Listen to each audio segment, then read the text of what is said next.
Commander Zarvex followed Colonel Hayes through the Academy's main entrance, his forearms tucked formally behind his armoured back. The corridors were spotlessly clean, but noticeably absent of the automated cleaning systems common throughout the Confederation. Instead, a group of first-year cadets scrubbed the floors by hand, their backs straight despite the menial task. "Your cleaning drones are malfunctioning," Zarvex inquired, genuine confusion in his voice. Hayes smiled. "We don't use drones for basic tasks.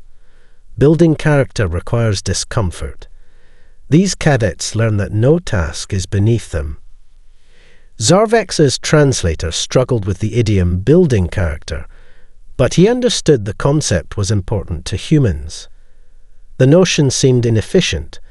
On his world, menial tasks were automated to maximize military training time. "Your species values. Manual labor is educational," he asked, trying to understand. "We value knowing how to function when technology fails," Hayes responded, stopping to inspect a cadet's work. The young human met her eyes without fear, shoulders squared despite being on his knees. Hayes nodded approval before continuing. "Technology is a tool, Commander. Tools break. Humans need to function regardless." The tour continued to a large open courtyard where cadets performed synchronized movements with primitive bladed weapons. Their precise formations flowed like water, hundreds moving as one. "Ancient forms," Hayes explained, noting his interest. "Martial arts from Earth's various cultures. Mostly ceremonial now, but they teach discipline, control, and respect for tradition. My people also honor ancient combat forms," Zarvex offered, finding unexpected common ground.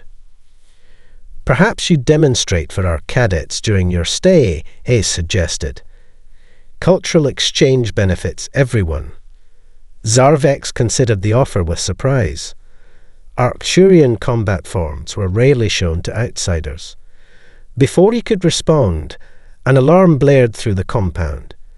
Instantly, the practicing cadets dropped their ceremonial weapons and sprinted toward buildings with practiced precision. Within 43 seconds, Zarvex counted. The entire courtyard was empty. Hayes remained perfectly calm. "Standard readiness drill. We run them randomly. Without warning your diplomatic guests." Zarvex's upper arms twitched in agitation. "Especially without warning," Hayes replied. "Enemies rarely announce their intentions, Commander." The implications weren't lost on him. Were humans testing his reactions? Before he could ponder further, the cadets returned, now wearing environmental protection gear and carrying what his scanner identified as tactical weapons. Hayes checked her timepiece. 3 minutes, 12 seconds from leisure activity to full combat readiness. Not our best time, but respectable. The casual way she discussed their combat preparation unsettled him. On his world, transitioning to battle readiness was a ritual with proper ceremonies. These humans treated it as routinely as breathing. "Your quarters are prepared," Hayes said, gesturing toward the administrative building. "Tonight's welcome banquet begins at 1900 hours. Until then, feel free to observe any training sessions that interest you. Nothing at this academy is classified to Confederation representatives." Her last statement carried a subtle emphasis that made Zarvex's scales tighten against his body. The implied transparency felt like a challenge rather than courtesy. "Thank you for your hospitality," he replied formally. "I look forward to learning more about your methods." As Hayes departed, Zarvex watched the cadets return to their exercises, their movements sharper now, more focused. The initial unease he'd felt upon arrival crystallized into something more defined. These humans weren't just soldiers. They were being forged into something his culture had no word for. He made a mental note to begin recording his observations immediately, rather than waiting for his formal report period. Something told him that he genuinely needed this information sooner rather than later. The mess hall buzzed with controlled energy as hundreds of cadets finished their rapid meals. Commander Zarvex observed from a corner table where Colonel Hayes had positioned them for optimal viewing. The humans consumed protein-rich foods systematically, rarely speaking except to request items be passed. Their efficiency was almost machine-like. They trained to eat whatever is available, Hayes explained, noticing his gaze. That meal contained ingredients most would consider unpleasant but nutritionally complete. Zarvex's translator struggled with the concept. You deliberately provide substandard food. We provide challenging food, Hayes corrected. In combat conditions, culinary preferences become irrelevant. The body requires fuel regardless of taste. A bell sounded, and the cadets rose in unison. Within 90 seconds, the hall emptied, tables wiped clean by the departing humans. Not a crumb remained as evidence of their presence. Now for something more interesting, Hayes said, leading him through a series of corridors to an underground facility. The air grew noticeably damper as they descended. They emerged onto an observation platform overlooking an enormous chamber. Below, squads of cadets navigated an obstacle course, partially submerged in murky water. Artificial rain pounded down from ceiling nozzles, while simulated explosions sent waves across the water's surface. The cacophony of shouted commands, splashing water, and detonations made Zarvex's sensitive hearing membranes contract painfully. Amphibious assault training, Hayes had to raise her voice to be heard. Most species avoid water combat. We embrace it. Zarvex watched a female cadet disappear beneath the surface for what seemed an alarming duration before emerging 50 meters away. His species could survive underwater briefly, but the casual way these humans maneuvered through the hostile environment disturbed him. The average cadet can hold their breath for 3 minutes, Hayes noted. Our special operations personnel can manage significantly longer. Your evolutionary history includes aquatic adaptations? Zarvex asked, genuinely curious. Hayes laughed. No, just practice and determination. Humans can train themselves to exceed their natural limitations. The concept struck Zarvex as fundamentally wrong. Species had inherent capabilities and limitations defined by evolution. The idea of willfully pushing beyond biological constraints seemed unnatural. A sudden explosion larger than the others sent a plume of water skyward. Several cadets were thrown violently into the air. Zarvex instinctively moved forward, alarmed, but Hayes remained unmoved. "Shouldn't we assist them?" he asked, watching the humans struggle in the churning water. "They're assisting each other," Hayes pointed as the cadets organized instantly, the stronger swimmers retrieving those momentarily stunned by the blast. The instructors would intervene only in genuine life-threatening situations. "You deliberately endanger them." "We deliberately prepare them," Hayes corrected. "The difference is crucial, Commander." As they exited the facility, a group of mud-covered cadets passed them in the corridor, exhausted but animated. They fell silent at the sight of Zarvex, their expressions shifting to careful neutrality. One nodded respectfully to Hayes before they continued on their way. "They seem wary of me," Zarvex observed. "Not wary," Hayes responded. "Assessing. It's automatic for them now. Every person they encounter is categorized. Potential ally, potential threat, or potential resource." "And how have they categorized me?" Zarvex asked, suddenly uncomfortable under the remembered gaze of those young humans. Hayes smiled slightly. That's an interesting question, Commander. I suspect they're still deciding. The implication settled uneasily in Zarvex's mind. These weren't just soldiers being trained. They were predators learning to identify prey. The realization that he might fall into either category disturbed him more than he cared to admit. The classroom fell silent as Professor Chen activated a three-dimensional holographic display showing a devastated urban landscape. Commander Zarvex recognized the scene immediately. Proxima Colony, site of the brutal Skoro pirate attack that had shocked the Confederation 3 Earth years prior. The pirates had occupied the colony for weeks before Earth forces arrived, vastly outnumbered but somehow victorious. Today's tactical analysis, Chen announced, focuses on asymmetrical response to superior forces in developed environments. A cadet raised her hand. Professor, wasn't the Proxima operation classified? Chen's eyes flickered briefly towards Zarvex. The operation has been declassified for educational purposes. Commander Zarvex's presence is approved at this security level. Zarvex felt a chill along his spine ridges. The hegemony had requested operational details of the Proxima liberation for months without success. Now he was simply being invited to observe. The hologram shifted to display Skoro positions throughout the colony, information his own intelligence division had never obtained. The pirates had established seemingly impenetrable defensive positions with overlapping fields of fire. Lieutenant Garcia, Chen called to a young officer seated in the back. You led Fireteam Echo during the operation. Share your perspective. A dark-haired human stood, his face notably younger than the others.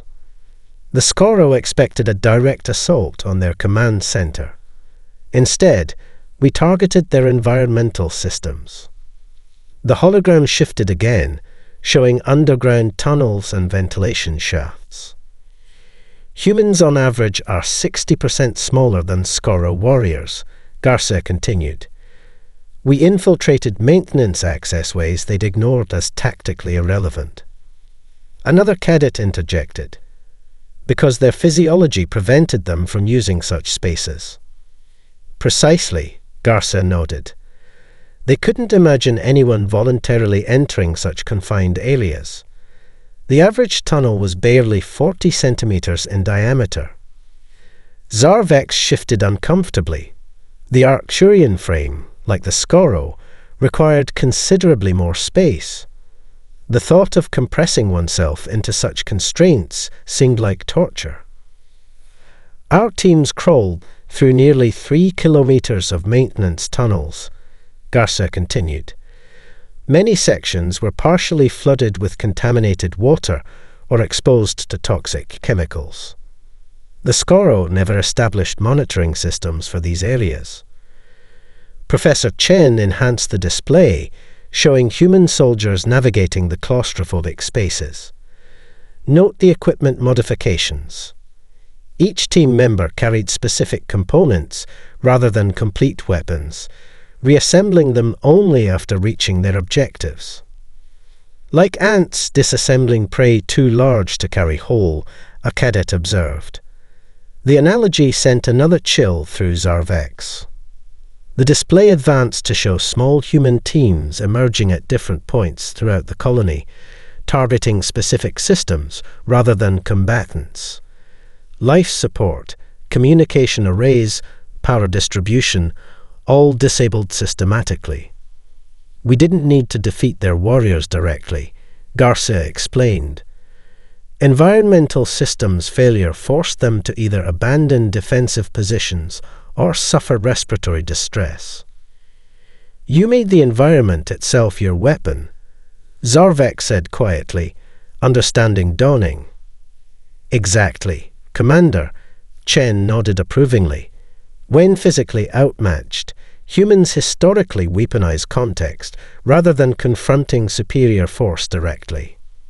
The hologram showed the final phase, disoriented Skoro warriors emerging from their strongholds, struggling to breathe in the rapidly thinning atmosphere, only to be captured or neutralized by waiting human forces.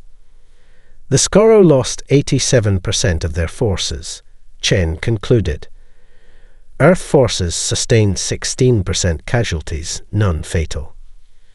The clinical way the professor described such a lopsided victory disturbed Zarvex deeply. The humans hadn't just won. They'd completely negated the pirates' physical advantages through creative problem-solving and willingness to endure conditions other species would consider unsurvivable. Questions? Chen asked, looking directly at Zarvex. He had many, but one pressed forward. Would these tactics work against any species with size advantages? Chen's expression remained neutral, but something flickered in his eyes. Human tactical doctrine adapts to specific adversaries, Commander. Each species presents unique opportunities. The careful choice of words wasn't lost on Zarvex. He suddenly wondered if somewhere in this academy, cadets were studying Arcturian vulnerabilities with the same clinical detachment. The observation deck overlooking the Crucible afforded Commander Zarvex an unobstructed view of the controlled chaos below. 4 teams of cadets navigated different environmental hazards simultaneously, one wading through chest-deep murky water, another scaling a wall as artificial flames erupted around them, a third crawling through a narrow tunnel filled with some kind of obscuring gas, and the fourth dragging wounded comrades through a maze of electrified obstacles. Each environment simulates conditions our forces have encountered off-world, explained Major Rivera, the facility's supervisor. We rotate cadets through all scenarios, regardless of their eventual specialization. Even your medical personnel train in combat conditions. Zarvex asked, noting a cadet with medical insignia currently halfway up the burning wall. Especially medical personnel, Rivera confirmed. In contested zones, medics often face the highest risk while retrieving casualties. We lose more combat medics than any other specialty. The casual mention of such losses disturbed Zarvex, yet they volunteer knowing this. They volunteer because of this, Rivera corrected. The most dangerous positions attract our most dedicated people. Below, instructors unexpectedly cut the lighting in the underwater section. The cadets immediately formed a chain, hands linked as they navigated by touch alone. One produced a chemical light stick, breaking it between her teeth since both hands were occupied maintaining the chain. Impressive adaptation, Zarvex acknowledged. Standard protocol, Rivera shrugged. They are trained to expect system failures at the worst possible moment. A loud alarm suddenly blared, and all activity in the Crucible halted. Cadets immediately regrouped into defensive formations regardless of which scenario they'd been navigating. Rivera leaned forward, suddenly alert. Unscheduled drill, he explained to Zarvex. Let's see how they respond. From concealed doors throughout the facility, senior cadets in black uniforms emerged, armed with training weapons. They outnumbered the trainees nearly 3-1. Opposition force, Rivera said. The scenario just changed from environmental survival to combat extraction. Zarvex watched as the 4 cadet teams rapidly communicated through hand signals, then began coordinated movement toward a central position. Rather than engage the opposition force directly, they utilized the environmental hazards as cover and concealment.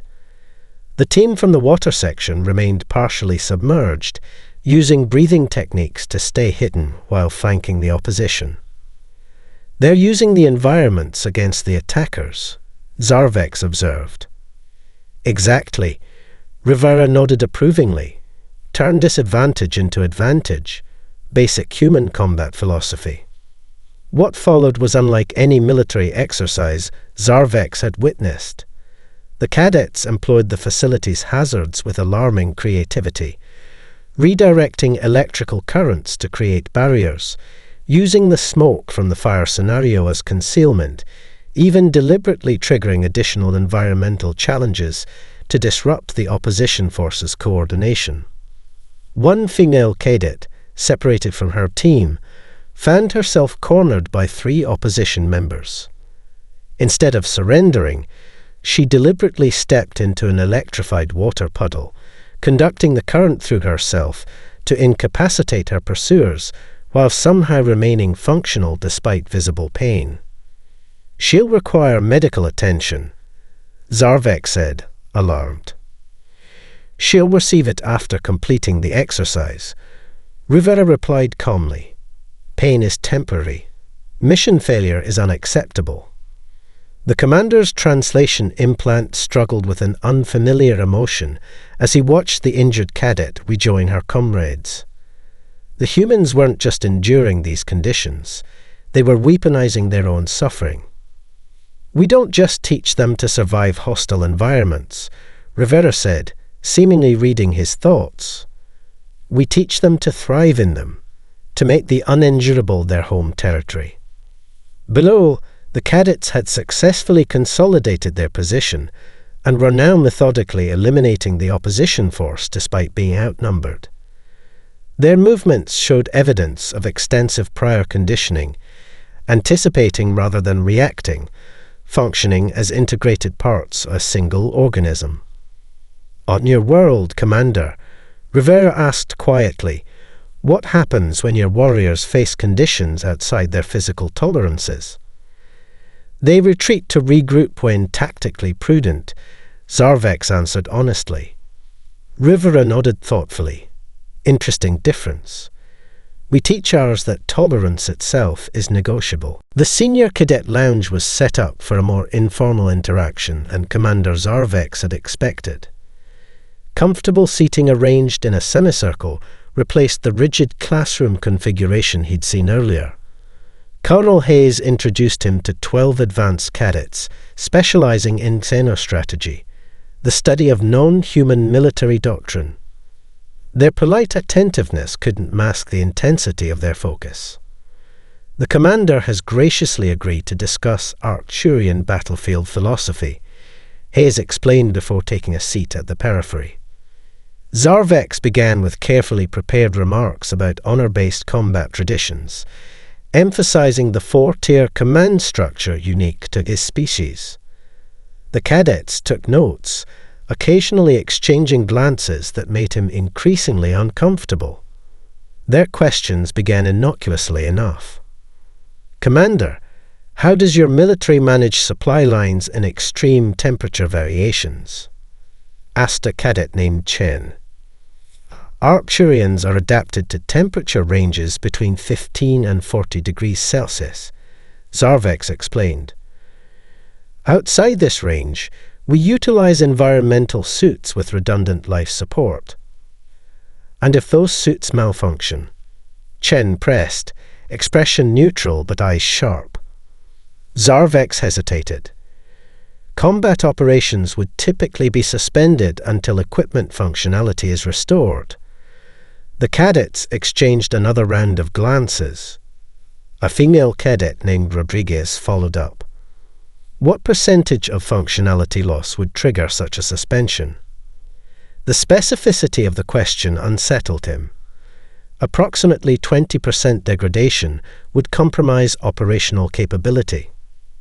"Interesting," Rodriguez murmured, making detailed notes. "Humans typically continue operations until environmental protection fails completely, and sometimes beyond." Another cadet leaned forward. "Commander, Arcturians evolved from pack-hunting ancestors, correct? How does this influence your tactical communications during electronic countermeasures?" Zarvex recognized the question's implied intelligence gathering, but found himself answering regardless. "We maintain hierarchical communication priority.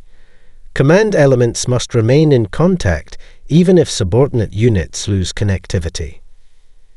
Centralized rather than distributed leadership, noted a cadet Zarvex hadn't been introduced to.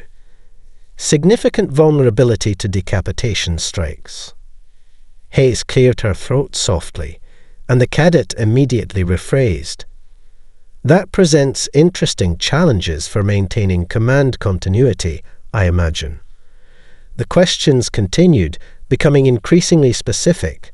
Sleep cycle management during extended operations, psychological impacts of isolation on Arcturian warriors, auditory frequency sensitivities, adaptation to unpredictable gravity fluctuations.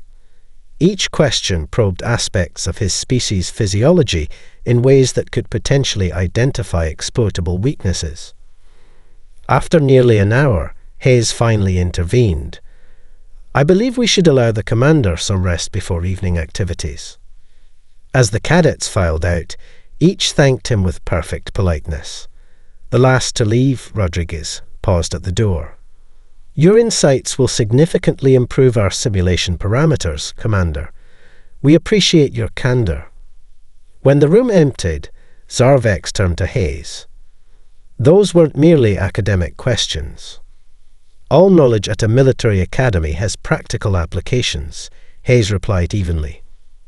They were assessing Arcturian vulnerabilities, he stated flatly. Hayes met his gaze without hesitation. Just as your military undoubtedly studies human vulnerabilities, Commander, knowledge is mutual protection.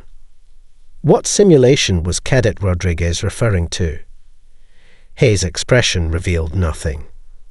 Advanced cadets run wargame scenarios against various potential adversaries.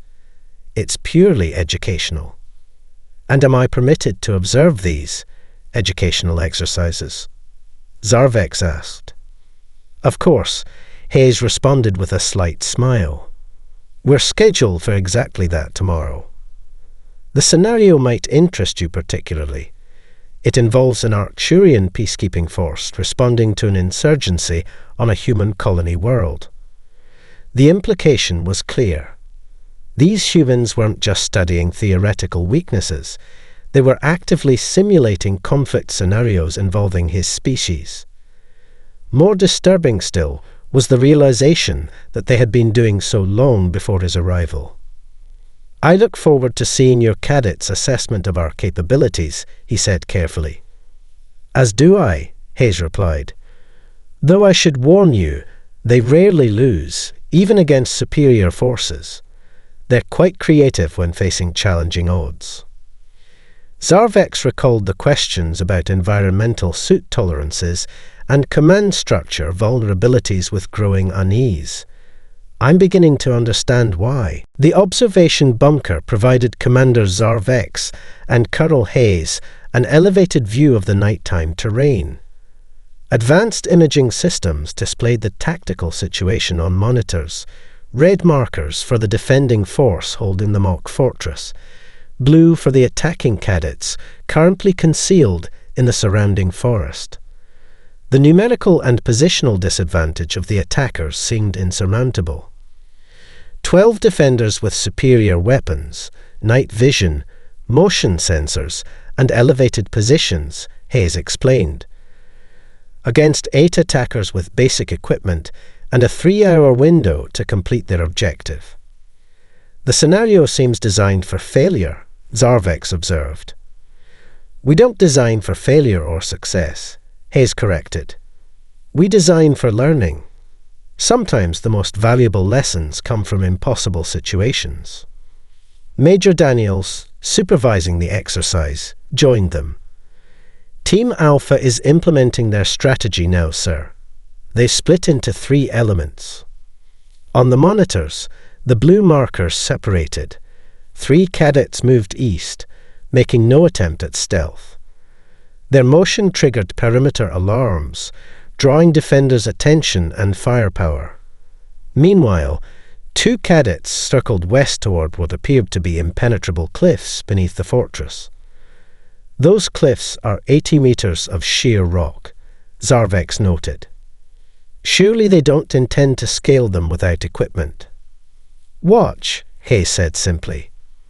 The remaining 3 cadets took positions in dense vegetation, assembling what the tactical display identified as improvised mortars, made from materials scavenged from the forest and items carried in their packs.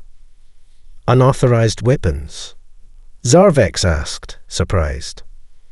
The mission parameters specified only what they couldn't bring, not what they couldn't make, Daniels explained. Creative interpretation of constraints is encouraged. The Eastern team suddenly ignited the forest undergrowth, creating a controlled fire that triggered additional alarms and forced half the defenders to respond. Simultaneously, the improvised mortars lodged projectiles, not explosives, but containers that burst over the fortress, releasing clouds of particulate matter. Pollen from the northern forest sector, Daniels noted. Cadet Williams identified it as similar to a compound that disrupts electronic sensors. The fortress's motion detection systems began showing false positives, further dividing the defenders' attention. Below, the two cadets at the cliff had reached its base and begun an ascent that seemed physically impossible. They used minuscule handholds invisible to normal sight, moving with a precision that suggested extensive practice. Those two specialize in extreme environment infiltration, Hayes explained. They spent hundreds of off-duty hours rock climbing without safety equipment. Their fingers have calluses 3 layers deep. One of the climbers lost his grip momentarily, hanging by one hand 50 meters above certain injury. Instead of panic, his face showed only focused determination as he regained his position and continued upward. Remarkable pain tolerance, Zarvex admitted. Not tolerance, Hayes corrected. Utilization. The pain from her fingers tells her exactly how much pressure she can apply before the hold fails. It's information, not an obstacle. The defenders, now responding to multiple threats, had thinned their coverage of the fortress's rear approach, exactly where the climbers would emerge. The coordinated timing couldn't be coincidental. They developed this strategy knowing the defenders' likely response patterns, Zarvex realized. This isn't improvisation, it's extensively pre-planned. Of course, Hayes nodded. They spent 3 days observing defender rotations and practicing cliff approaches during free time. This mission began long before tonight. That level of preparation for a training exercise seems excessive, Zarvex commented. Hayes' expression grew serious. Commander, to these cadets, there's no such thing as just an exercise. Every simulation is approached as reality. That's why they're still functioning when reality becomes worse than any simulation we could design. The monitors showed the climbing team reaching the fortress undetected. Instead of immediately attacking, they systematically identified and disabled communication systems, effectively isolating defenders from each other. They don't want to win through combat, Zarvex observed. They're disassembling the defenders' ability to function as a unit. Precisely, Hayes confirmed. Humans rarely win through superior force. We win by ensuring our adversaries cannot effectively utilize theirs. The medical bay's clinical efficiency struck Commander Zarvex as strangely at odds with the brutal training he'd witnessed. Pristine white surfaces and advanced medical technology suggested compassionate care, yet the activities underway reinforced his growing understanding of humanity's approach to warfare. In one section, cadets practiced self-trach procedures, applying pressure bandages to their own simulated wounds. Dr. Pittel observed dispassionately as a young male cadet deliberately tightened a tourniquet on his arm until his fingers turned white. Too tight, Pittel commented. You'll lose the limb unnecessarily. Try again. Without complaint, the cadet loosened and reapplied the tourniquet. His expression showed neither discomfort nor frustration, only focused concentration. On Arcturus, medical personnel attend to the wounded, Zarvex observed. Warriors focus solely on combat. Specialization creates vulnerability, Petal replied. Every human soldier is their own first responder. Medical personnel are a luxury we plan to operate without.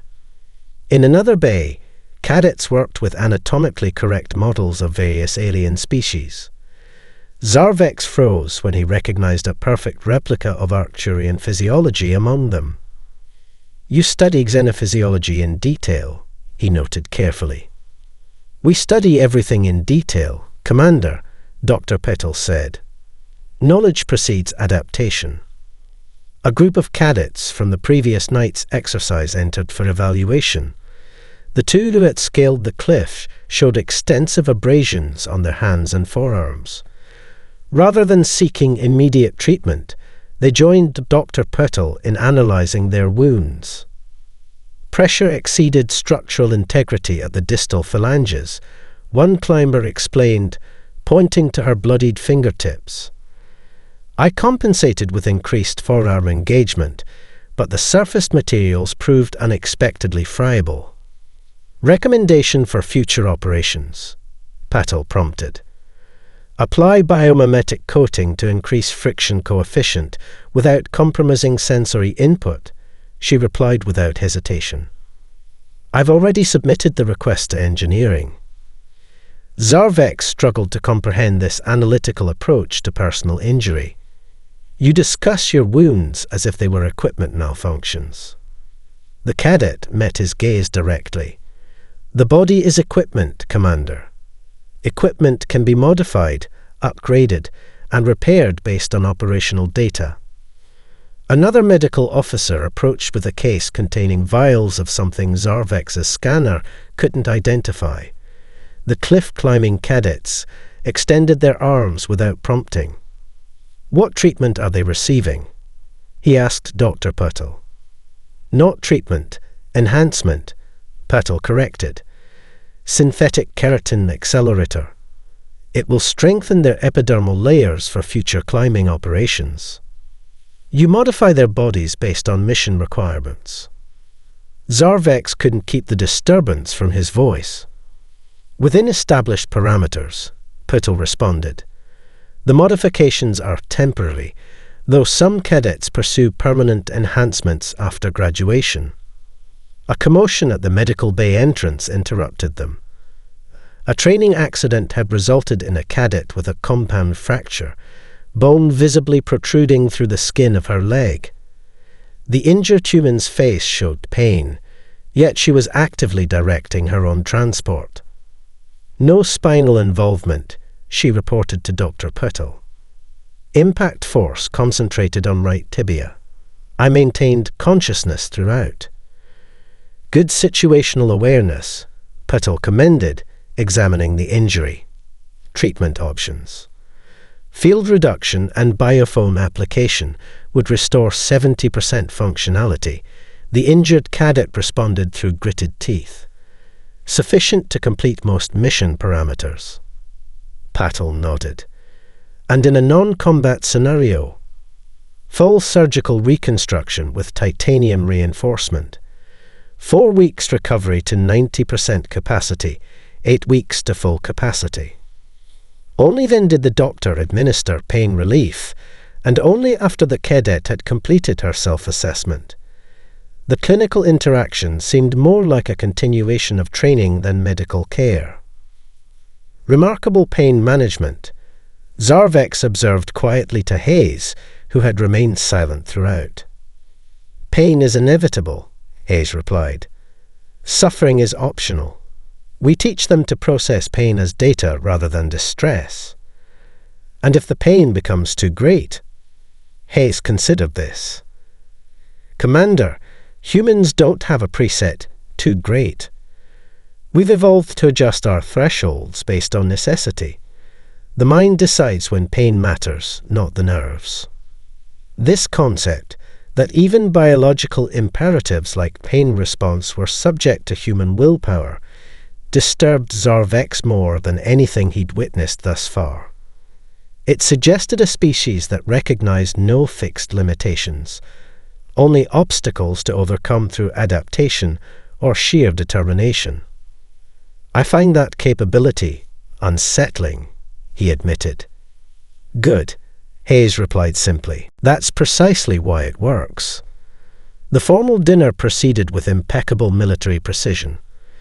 Cadets in dress uniforms attended to diplomatic protocols with professional ease, while Commander Zarvex struggled to reconcile their polished appearance with the ruthless efficiency he'd witnessed in training scenarios.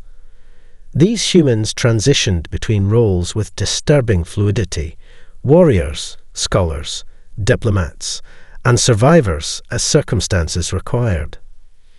Colonel Hayes raised her glass in a formal toast. To mutual understanding and lasting peace between our peoples. The sentiment seemed genuine, yet Zarvex could not dismiss the calculated intelligence gathering he'd observed throughout his visit.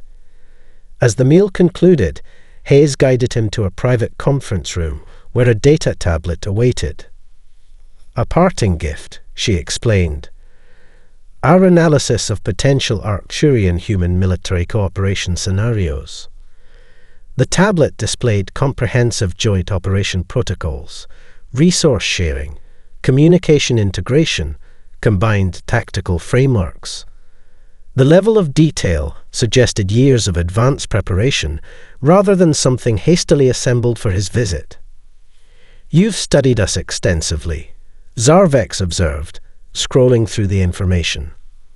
Of course, Hayes replied without hesitation, as you've studied us. My superiors will find this assessment valuable. We're counting on it, Hayes stated, watching him carefully. Just as we anticipate they'll find your personal observations equally illuminating. Something in her tone triggered Zarvex's suspicion. You've been aware of my intelligence-gathering objectives. Commander, Hayes smiled slightly. Your visit was never about diplomatic niceties. The Confederation suggested this exchange precisely because your military leadership harbors concerns about human expansion. The directness of her statement confirmed his growing suspicion that his mission had been transparent to the humans from the beginning. And you allowed this knowing my purpose. We encouraged it, Hayes corrected. Your report will provide clarity that official diplomatic channels cannot. Your species respects strength and preparation. Now you can inform your leadership precisely what those concepts mean to humans. She activated a wall display showing a strategic simulation. Arcturian forces engaged against human defenders across various theoretical battlegrounds. The simulation included multiple scenarios, each meticulously documented with projected casualties, resource expenditures, and strategic outcomes. You've wargamed conflicts with us, Zarvex stated flatly. We've wargamed everything, Commander. Conflicts, alliances, and various combinations of both.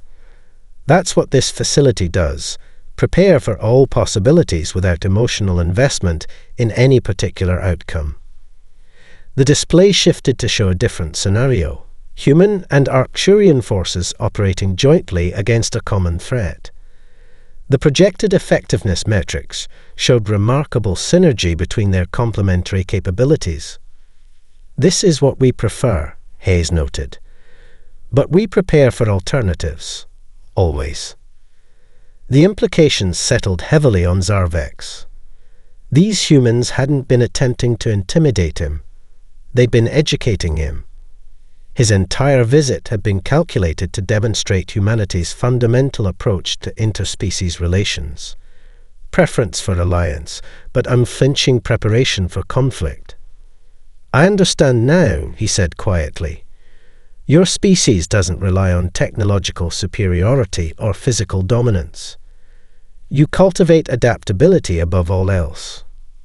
Precisely, Hayes confirmed. Humans have never been the strongest, fastest, or most technologically advanced species on our own world. We survived by anticipating threats and preparing countermeasures before they became existential. And you apply this same principle to interstellar relations. It's embedded in our psychology, Hayes acknowledged. We hope for productive cooperation with the Arcturian hegemony, but hoping isn't a strategy. As Zarvex prepared to board his shuttle the following morning, Hayes presented him with a ceremonial blade, an ancient human military tradition for distinguished visitors. This represents respect between warriors, she explained. My ancestors carried similar weapons into battle for centuries. Zarvex accepted the gift with formal gratitude, recognizing the symbolic importance. As they exchanged final farewells, he felt compelled to ask one last question. Kono, what would you have done if I'd proven hostile during my stay? Hayes's expression remained diplomatic, but her eyes conveyed absolute certainty. Commander, there were 17 different contingencies for that scenario. You would not have left Earth. The matter-of-fact delivery chilled him more than any threat could have. His departing transmission to Arcturian High Command contained just one sentence beyond his formal report. Humans don't prepare for war or peace. They prepare for survival, regardless of conditions imposed upon them.